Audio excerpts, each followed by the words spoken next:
What's up mga kababayan, News That Matters here. Dito sa video natin ngayon ay ating panoorin o pakinggan itong mga nagbabagang balita. Natatakot di umano no, ang mga komunistang grupo na makabalik ang mga Duterte sa loob ng Malacanang. Kung kaya't ginagawa nila ang lahat para ma-impeach itong si VP Sara sa kanyang posisyon. Na kung matatandaan nyo mga kababayan, nung panahon ni Tatay Digong, kulang na lamang hindi na makabangon, no? Malumpo itong mga komunistang ito. Ngunit ngayon sa bangag na administrasyon nakakabangon muli sila at nagre-recruit na nga ng mga kabataan upang sirain ang kanilang kinabukasan. Na ang mas matindi pa doon mas pinagkakatiwalaan pa no ng mga bangag di umano ang mga rebeldeng grupo na ito kaysa sa ating mga kasundaluhan. Grabe naman yan. Na dahil alam ng mga bangag na may mga men in uniforms pa din na maka Duterte, ayan mga kababayan, mas pinopondohan pa nila ngayon ang rebeldeng grupo nila Franz Castro, Raul Manuel at Robles. Hay nako. Pero bagong lahat mga kababayan, huwag niyo po sana kalimutan mag-like at subscribe para updated ka sa mga uploads ko araw-araw. At yun na nga no mga kababayan, kung kaya naman ang nakikitang solusyon no, ng nakararami, magkaroon na sana ng revolusyon di umano sapagkat hindi talaga titigil ang mga bangag no, sa kanilang mga ginagawa. At maisingit ko lang mga kababayan na bukas na ang gaganaping malakihang rally ng INC na sana makiisa po tayo doon. No? Online man yan o physical na dadalo. Kung kaya naman hindi ko na patatagalin pa, ito na ang buong video. Ang sinasabi ni Ka Eric, malinaw po na ang mga komunistang teroristang grupo na ito na ginagamit at gumagamit din kina Martin Romualdez para magkaroon ng kaguluhang pangpolitika at sulsulan na patindihin at pasidhiin pa ang ganitong mga political conflict sa ating bansa ay takot na takot po kasi mga grupong ito na makapanumbalik ang Duterte brand of government and leadership sa ating bansa.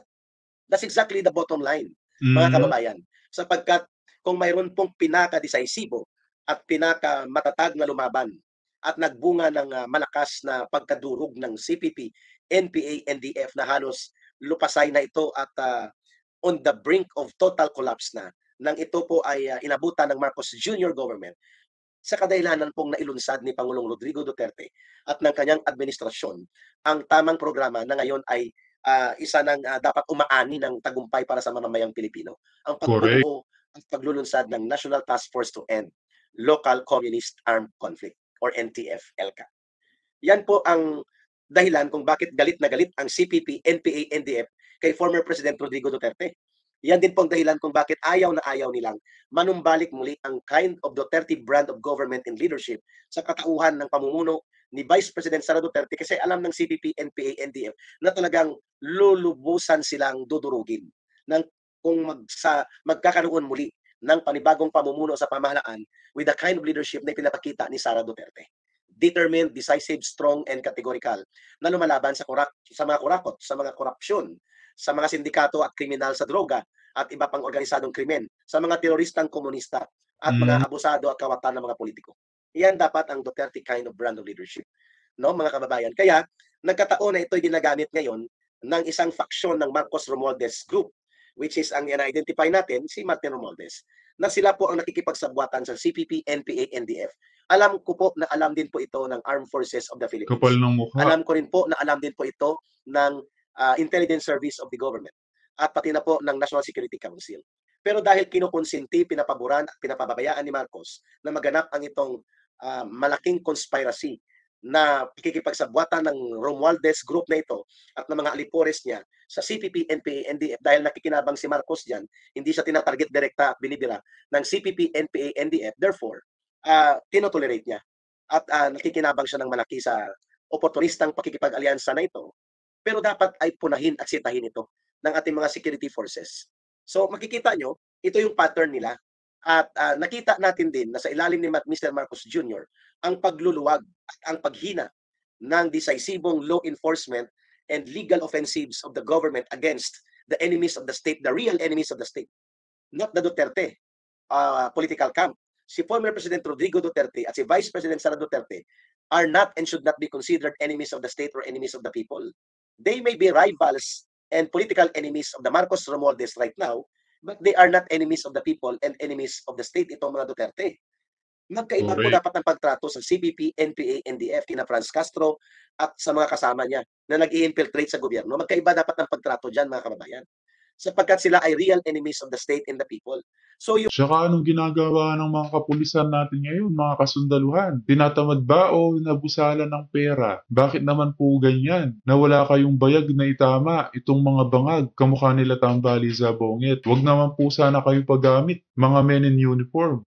sinasabi ko po kanina, yung pagluluwag at paghina at pagbaba ng decisibo, categorical at very focused na gawain sa paglulunsad ng opensibang legal at pagpapatupad ng anti-terrorism law and anti-terrorism financing law, kasama po ang pagpapalaganap ng malakas na information campaign at ganoon din po ang categorical na law enforcement na kung paano sana makita ang ganoon ka abusado na antas nila, pero hindi natin sinasabi Hmm. na mga abuso sila na ginawa ng PNP sa paglusob, lalo na ang 16-day siege na ginawa nila sa Kingdom of Jesus Christ laban sa mga civilians, sa mga members ng religious community ng Kingdom of Jesus Christ at kina Pastor Kibuloy na hindi naman mga armado at hindi naman kalaban ng mamamayan at reliyosong grupo ito, kung gaano kaatat na atat sana noon ang PNP sa ginawang mga paggamit ng poder at kapangyarihan ng Estado, ay sana ganun din po masigit pa laban sa totoo na mga kalaban ng gobyerno at Estado. Yan ang sinasabi ko na dapat ganun ka-decisive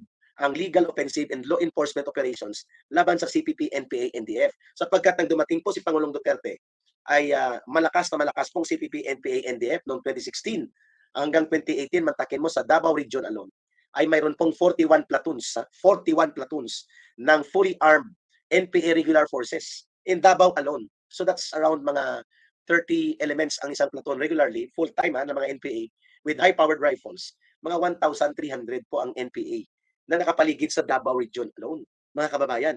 At mahigit 1,000 din po ang kanilang high-powered rifles. Hindi pa kasama ang tinatawag na mga local militia o milisyang bayan, MB. Ito naman po mga baryo NPA na nasa baryo lang, pero NPA forces po sila. Kumbaga kung sa Pilipinas, mga reserve forces yan. Pero armado din sila ng mga low-powered firearms. Yung iba high-power din. So, hindi pa kasama dyan sa Davao Region alone, mahigit 3,000 dyan dati ang local militia sa buong Region 11 nang pumasok si Pangulong Duterte. Pero nang umalis po siya, nang may patupad na ang National Task Force to End Local Communist Armed Conflict, durog na durog po ang liderato at organisasyon at mga NPA forces ng CPP, NPA, NDF sa area ng Davao. Kung kaya nga pumasok ng turismo at investment na naging masigla muli. Pero nang bumalik naman ang NPA dito ngayon sa area nito sa mga boundaries ng Davao Bukidnon at Davao Agusan area, ang walang ibang dahilan yan dahil bumagsak talaga at lumuwag ang decisive law Hmm. enforcement, legal offensive and information campaign ng gobyernong Marcos laban sa nangunguna at pinakaseryosong banta sa pangsiguridad na kalagayan ng ating bansa, which is the CPP, NPA, NDF. Wala na yung mga yan eh. Nung panahon ni Tatay Digong, kulang na lamang eh malumpo ang mga yan at hindi na makabangon. Pero anong nangyayari ngayon mga kababayan? Balik na naman sila sa operasyon, sa pagre-recruit no, ng mga kabataan upang sumali sa komunistang ito. Kaya hindi naligtas talaga ang kinabukasan ng mga kabataan sa bangag na administrasyon. Malubha at malala pa, ay ginagamit pa ngayon ang kanilang mga urban operators and urban cadre sa demolition job laban kay Pangulong Rodrigo Duterte at kay Vice President Sara Duterte. Good morning kay Eric. Shout out sa mga taga Iloilo. Happy Dinagyang Festival. Halabira, Pit Senior. Magkakaroon po ng malaking festival sa Iloilo sa last week of January yan. Mauna yung Kalibo Aklan, then Iloilo City and Iloilo Province. So yun po ang ating topic ngayon. Walang ibang pinagmumulan ng motibo at ng mga intent o layunin ang CPP, NPA, NDF kung bakit sila very consistent na gamitin ang gobyerno ni Marcos Jr. through the route, no, sa pamamagitan ng rota. Ang daan nila si Martin Romualdez at ang Kongreso para makakuha sila ng pondo, makakuha ng poder, proyekto at programa ng gobyerno na magagamit nila laban sa gobyerno. Pero for a while, hindi mo, nga pala, Viva Senyor Santo Niño, ang Pit Senior ay sa Sinulog at sa Aklan niya. Viva Senyor Santo Niño. Okay. So, yan po ang pinagmumulan kung bakit nagkaroon ng impeachment complaints sa Kongreso. Sapagkat yan ay mga bahagi ng orchestrated, Hmm. premeditated, pinagplanuhan at pinagkaisahan na mga hakbang ng CPP, NPA, NDF, mga komunistang terorista po ito na may urban operations components. At mayroon pa silang kaalyado na mga hilaw na komunista. Ito yung mga nag-aastang komunista na dating kalaban ng CPP, NPA, NDF, itong Bayan Rizal Ontiveros Group. Yung sa CPP, NPA, NDF po, anak bayan yun.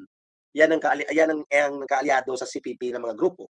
Ang bayan po sa mga hilaw at reject na komunista po ito, wala silang NPA. Pero parang komunista rin kung mag-asta at magyabang.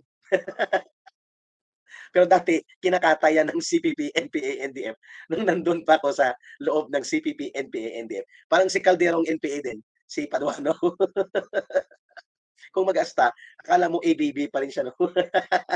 Akala takot ang lahat ng tao sa kanya. Eh ano kung marami kayong pinatay?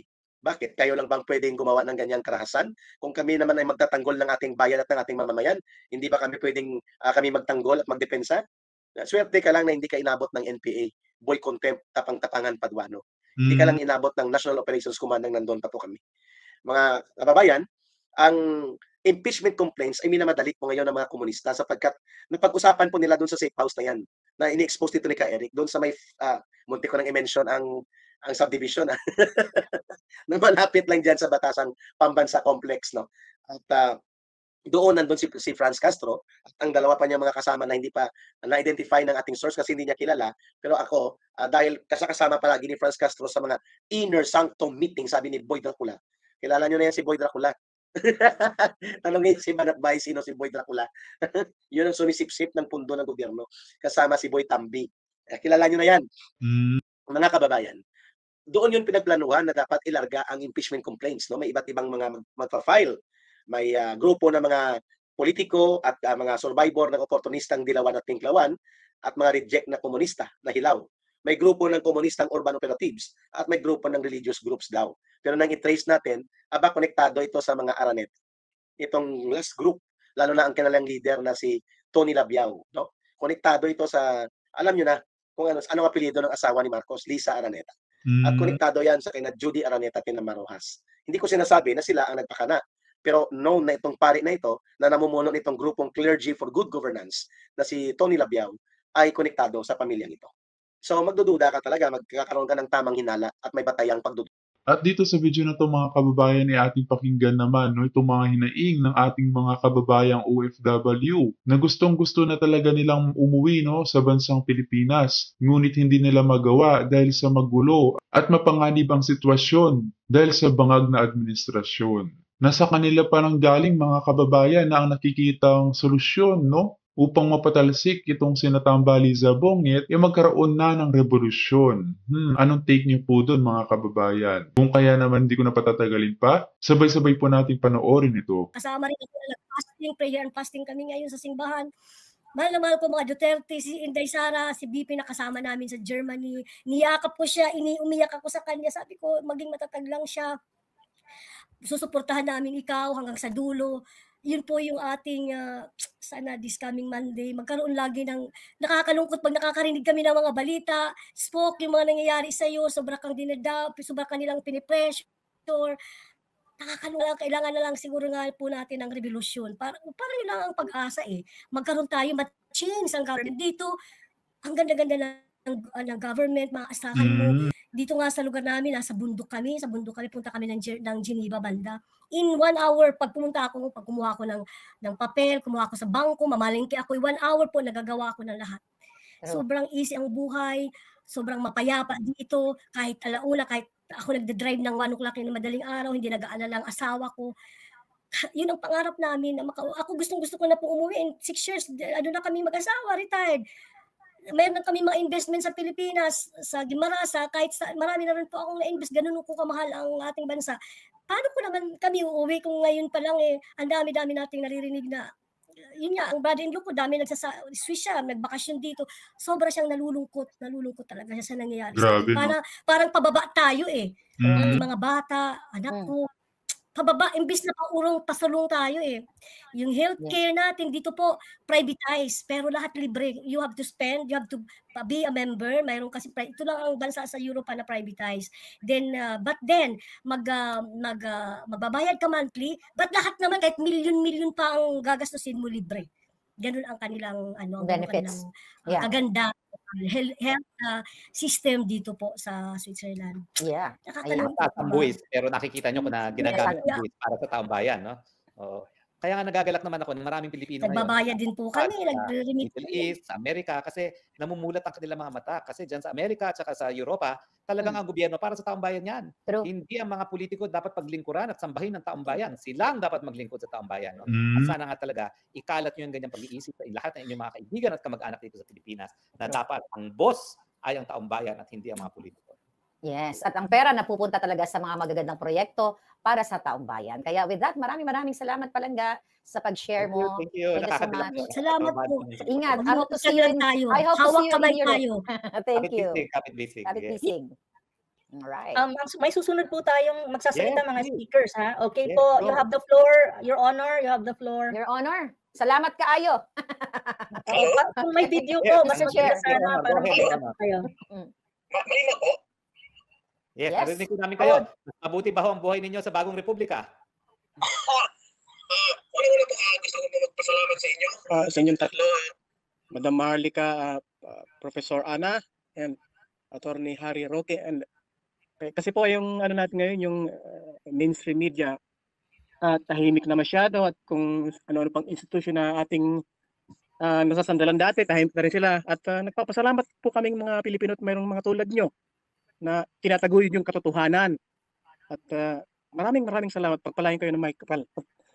Sa tanong nyo kung kumusta yung Pilipinas ngayon ay nakakahiya po kasi nandito ako sa ibang bansa. At Kayo? hello, malinaw? Wala Saan kasi lugar akong- po kayo, Saan sir? po kayo? Saan po kayo ngayon? New Zealand. Okay. So nakakahiya lang kasi yung sa presyo pa lang ng mga bilihin, mas mura dito kaysa dyan sa atin. Oo nga po. So, at ayun, dati kasi, idagdag ko doon sa sinabi nung si Madam na taga Germany, may mga nagsasabi talaga sa akin na pahiram ng presidente nyo. si Pangulong Duterte ang ibig ko sabihin. Totoo yun.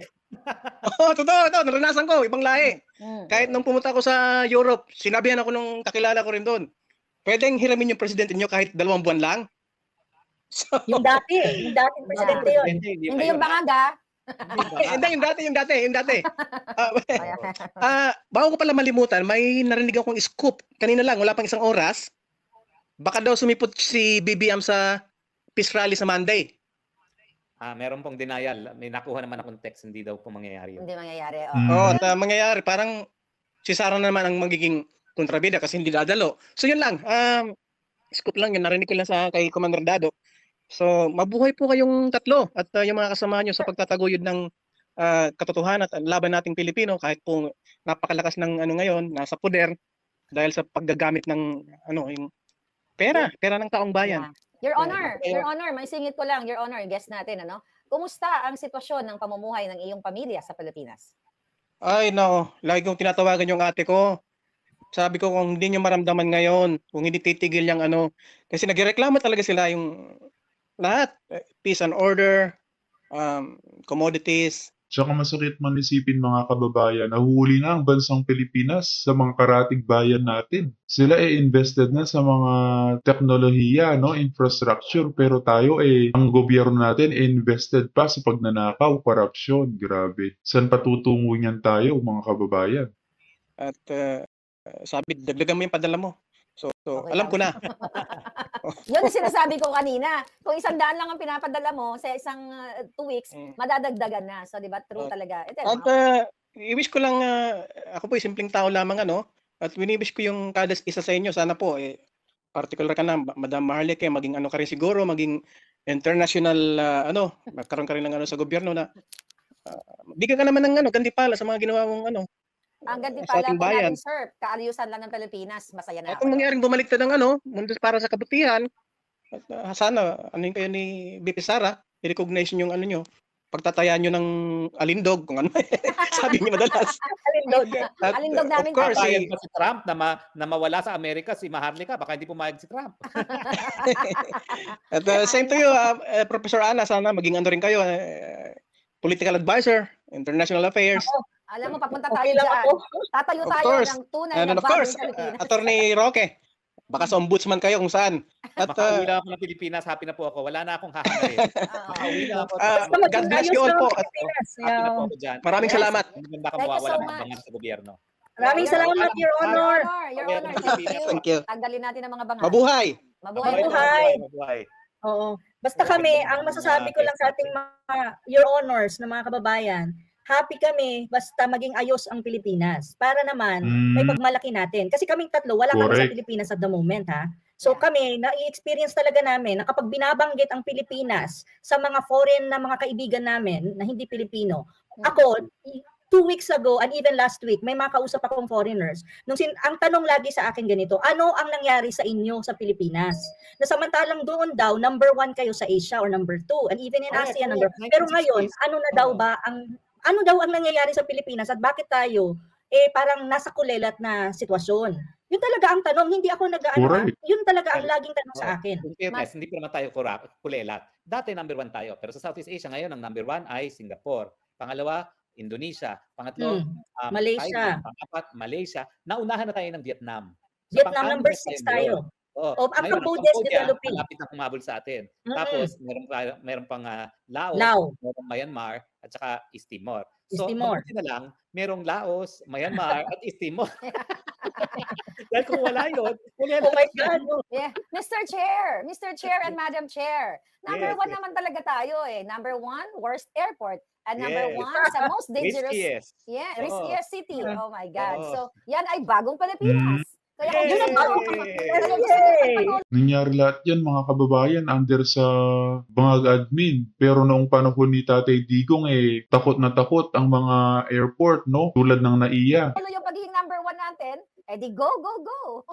Oh, my hindi pa God. yan, ha?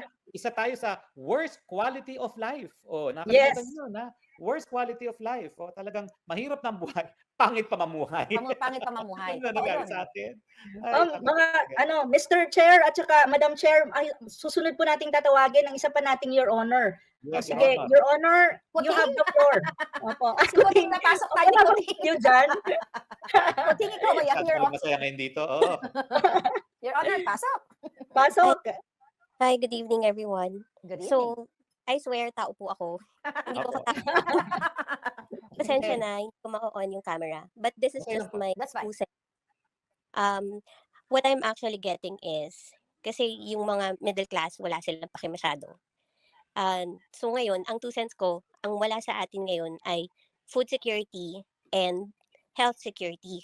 Kailangan maintindihan ng bawat Pilipino na it's a vicious cycle. Ibig sabihin, yung kinikita mong pera, dahil sa sobrang taas ng bilihin, ay ilalaan mo lang siya sa pagkain mo araw-araw. Hindi ka makakapagtabi para dun sa health fund mo, hindi ka makakapagtabi para sa travel fund mo, sa mga retirement fund mo. Bukod dun, kailangan mong suportahan yung mga magulang mo sa kanilang pagtanda kasi walang plano ang gobyerno. So just an example ho, Correct. yung may senior mother, nag-work pa rin siya ngayon sa office naman. Pero, ibig sabihin, nauubos yung pera niya sa ginagastos niya para lang maging healthy siya. Para lang sa araw-araw ay maging okay yung pakiramdam niya. So, yes, masustain lang. Kung sakaling nag-invest sana yung government sa health security ng mga Pilipino, hindi mangyayari yun kasi secure tayo na pag nagkasakit tayo, kahit pumunta ako sa ospital na pipitsugin, maganda ang quality kasi binibigyan tayo ng dignified living to continue our life, to continue yung hanggang pagtanda, hindi lang yun sa mga batang nagtatrabaho. So, I guess yun ang ultimately, ang nakukuha ko ay domino effect siya.